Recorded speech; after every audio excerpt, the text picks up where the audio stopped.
we've got to figure out now with an interim coach how we're going to go turn this thing around. That was the primary focus. I knew I'd come up here and speak to you guys at some point, but that was, it was all hands on deck for that. And so far, we've gotten ourselves back into the mix. So, I think we obviously have some more work to do there. On De'Aaron, I think incredible player. At the same time, we've offered multiple extensions. That's been public. In addition to public and private conversations that happened before that decision on the coaching change. So, I think, I'll speak more on that, but, for us, it became clear that there was no pathway there for a long-term agreement, and so that's also why we're here today. Monty, I would just like to, say this.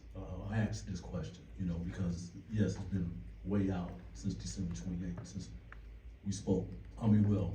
Since the firing of Mike Brown, and many others who was in that gym, spoke to him. And then the next thing you know, he's going to the airport. He gets a message that he's been he's separated, from his organization. As far as full respect, due respect, why did it take so long for you to come out and just say, hey, this is what we did and this is why we did it and we're moving on? Why did it take that long? Yeah, I think as I just answered there, we were focused on the team at that point and turning the season around, and that was at that time that was what we were focused on.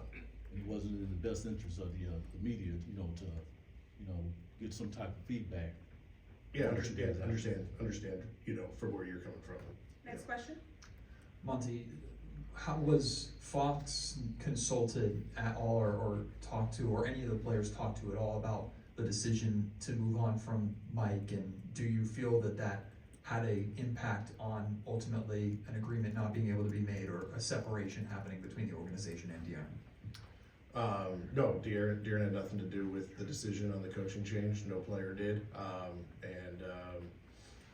that was the decision that I made, that the organization, as we discussed, obviously came to, but no players, no. Mike was the first winning coach here in quite a long time, and you guys understood how a five-game losing streak at the time of the fire. Can you just explain the timing of it, particularly after he was given an extension, and why it seemed like he had such a short leash? Yeah, obviously we had, I think, high expectations coming into the season, for a variety of reasons. We did start off with some success, but heading into December started hitting a skid, and then I think ultimately, as we're trying to figure out ways to turn the season around, a lot of different things were discussed, but ultimately the 5-game losing streak at home and the Detroit loss, the next day, as we talked through it, that was, we felt we had a season that could be better, and that was the choice we made at that time. That was the thing that that we could push to, and so far I think we've had some success there, but those were the main factors that were going in at the time, and the higher expectations things are, the more we expect of ourselves. Hi, Monty. On the De'Aaron front, you guys obviously make a choice to do it now versus the summer. I just wonder, from the group standpoint, when did that start to become more real, and what was your calculus on, that idea that do we ride this out and see how the rest of the year goes? Market-wise, what kind of intel and information and insight can you share about, doing it now versus doing it later? Yeah. I mean, really, I think anytime, a player of that caliber, you get closer to the end of the contract, we've offered extensions, as we talked about. Anytime there's a transaction window, we revisit, how do we handle this? And I think at this point, with, a year and a half left, we decided, with the public and private indications we were getting, that this was the time to at least explore the market. At the same time, I think we got, a return we're excited about, and so that's why we pulled the trigger. Monty, during media day, I specifically asked you about roster balance, specifically with length. You pointed to McDaniels and Len as two players that provided length. McDaniels, of course, didn't make it at training camp. Len has had multiple DNPs, isn't getting significant minutes, as you would say. do you still have a plan to address the length issues that you guys have within this roster imbalance? Yeah, certainly, something we're looking to do. Can I ask how? Through the trade, through anything? Well, we obviously, with the trade deadline's coming up, that's one option, and, we'll continue to look at it going forward. Sean? Hey, Monty, is there, I mean, you've seen obviously storylines and just narratives that are out there. Is there any kind of things that are out there that you know, wish people didn't know, or maybe might be a misconception or anything about maybe what has happened over these past few weeks and months? I would say nothing more that I haven't addressed so far. And then just another one, I mean, just how unfathomable, I guess, in your mind is it that, someone had mentioned the extension for Mike, and then obviously wanting the extension for De'Aaron, and then, you're about 6-7 months from some of those conversations, and both of those guys are gone. I mean, is that completely something that's uncharted territory for you in terms of what you had felt going forward at those times? Yeah, I mean, certainly, coming off the last 2 seasons and the decision to extend Mike, we did not envision that this is how the season would go, but all we can do is, continue to deal with the information we're getting and make the best decision in each moment. Obviously in hindsight, we maybe would have done some things differently, but we don't have the benefit of hindsight at the time. Hey Monty, after moving on from Mike, what was the decision process like for figuring out who was going to be interim and what eventually made you settle on Doug? Yeah, I think with, obviously we have a lot of qualified coaches on our staff, but Doug in particular, his, not just being a former player, but a former Sacramento King, and his connection to us as an organization.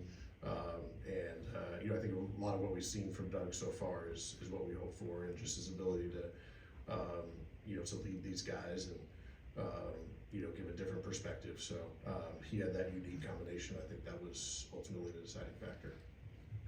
Monty, you guys have been playing some good basketball before the road trip, and then this De'Aaron Fox stuff happens then.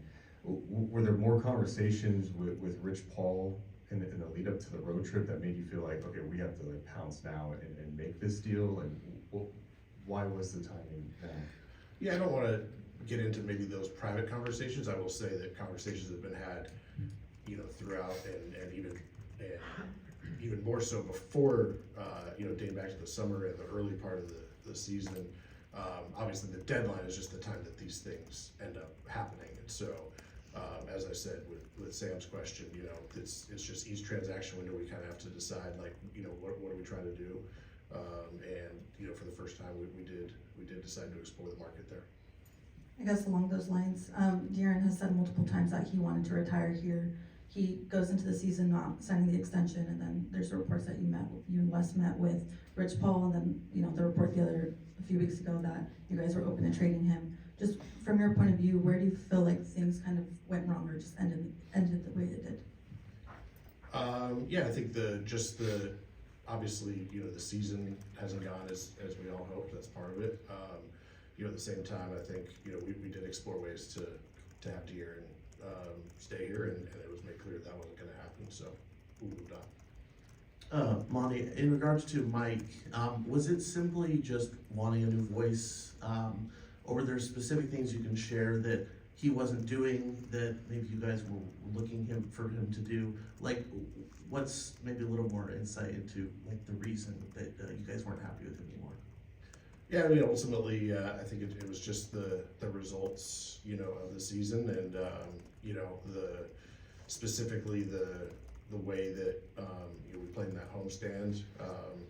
We felt we needed to do something. That was one of the options that we had been discussing in the days leading up, and like I said, the way ultimately that the last couple games that homestand went solidified that. Monty, can you say definitively whose call it was to fire Mike? Yeah, mine. Monty, can you, within reason of what you can share with negotiations, how difficult was it with San Antonio specifically trying to work out the deal, knowing that was Fox's ideal location of where he wanted to end up, trying to get as much return as you possibly could for a player who's obviously been the face of the franchise for so long? Yeah, I would say, certainly anytime a player of that caliber, is in the market, and also the way that it was very public. It made for a unique market, but I also think, our group did a great job of cultivating a market to ultimately get what we wanted in return. We were not gonna settle for less than we wanted, and, so when we got that, we made the deal. Monty, 2 years ago, you won Executive of the Year. Do you think from that moment to where we are today that you've done everything in your power to provide the support for whether it be Mike Brown or De'Aaron Fox on the court with players to make this thing work? And going forward, Zach LaVine is gonna face the same issue that De'Aaron did of the length and athleticism at the wings. Is there a way to address some of those issues now? Yeah, I would say two things, James. One is, you know, from where we started to where we are, you know, I think we've had a lot of success. You know, we're in our third straight winning season, you know, after whatever it was, 15, 16 without. At the same time, yeah, we haven't won enough for our expectations as they've gone up following, you know, our playoff year. And ultimately that all falls on me. And so, you know, I'm tasked with getting us to the playoffs, and that's what I keep trying to do. Up to you guys, how good that's been. Kind of along those lines, I guess, this might take me a minute to get through, just wondering how you view this going forward. You talked about not seeing a pathway long-term with Fox, and here you are getting ultimately what I would imagine in your mind is the best deal that you could possibly get for him. Does this feel like a step back from the vision that you had? Does this feel all that removed from maybe the pathway that you wanted, and just kind of how that relates to competition going forward in terms of maybe what you feel this team is capable of? Yeah, certainly not linear. How we've, you know, gotten there never is. You know, I think following the 23 season, you know, we had hopes that the core could, you know, continue to ascend. Obviously, at this point, we've you know gone in a different direction. At the same time, Zach is an incredible player. I think we have a lot of talent on this team. The West is tough, but we're competing with some of the best teams in that conference. You know, on the flip side, this is one of the first times, you know, in my career that I've had plus first round picks. You know, and we got some very high value picks in return, in addition to a really good player, and so that's just going to give us more opportunities down the road to continue to improve this team and get where we want to go. Thanks, everyone. Thanks, Monty. Thank you. Thanks, Monty.